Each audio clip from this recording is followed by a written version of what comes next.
Living together. ജഡ്ജിയുടേത് വിവാദ പരാമർശമായി ചിത്രീകരിക്കുന്നവരോട്. യുവാക്കൾ ജീവിതം ആസ്വദിക്കാൻ വിവാഹത്തെ തടസ്സമായി കാണുന്നു എന്ന ആശങ്ക പങ്കുവെച്ച് കേരള ഹൈക്കോടതി.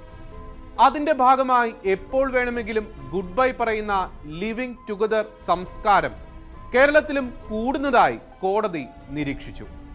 മാത്രമല്ല, വിവാഹമോചിതരുടെ എണ്ണവും ഉപേക്ഷിക്കപ്പെട്ട കുട്ടികളും കൂടി വരുന്നത് സമൂഹത്തിന്റെ കെട്ടുറപ്പിനെ തന്നെ ബാധിക്കുമെന്നും അത് സമൂഹ വളർച്ചയെ തടയുമെന്നും കോടതി പറഞ്ഞു. 3 പെൺകുട്ടികളുടെ അച്ഛനായ ആലപ്പുഴ സ്വദേശി നൽകിയ വിവാഹമോചന ഹർജി തള്ളിക്കൊണ്ടാണ് ഹൈക്കോടതിയുടെ ഡിവിഷൻ ബെഞ്ച് ഇത്തരം ആശങ്കകൾ പങ്കുവച്ചത്. അടുത്ത കാലം വരെ വിവാഹ ബന്ധങ്ങൾക്ക് വലിയ വില നൽകിയിരുന്ന സംസ്ഥാനമായിരുന്നു കേരളം. എന്നാൽ സ്വാർത്ഥതയ്ക്കും വിവാഹേതര ബന്ധങ്ങൾക്കും വേണ്ടി കുട്ടികളുടെ മാനസികാവസ്ഥയെപ്പറ്റി ചിന്തിക്കുക പോലും ചെയ്യാതെയുള്ള വിവാഹ ബന്ധങ്ങൾ ഉപേക്ഷിക്കുന്ന പ്രവണത കേരളത്തിൽ കൂടി വരികയാണ്.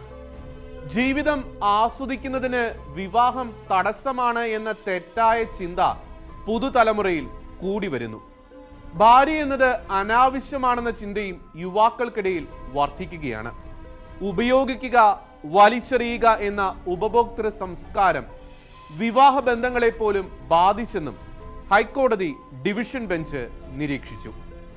വിവാഹമോചനം ആവശ്യപ്പെട്ട യുവാവിന്റെ ഹർജി തള്ളിക്കൊണ്ടുള്ള ഉത്തരവിലാണ് ഹൈക്കോടതി ഡിവിഷൻ ബെഞ്ചിന്റെ ഈ പ്രത്യേക പരാമർശങ്ങൾ. ദൈവത്തിന്റെ സ്വന്തം നാടെന്നറിയപ്പെടുന്ന കേരളം ഒരു കാലത്ത് ശക്തമായ കുടുംബ ബന്ധങ്ങൾക്ക് പ്രസിദ്ധമായിരുന്നു.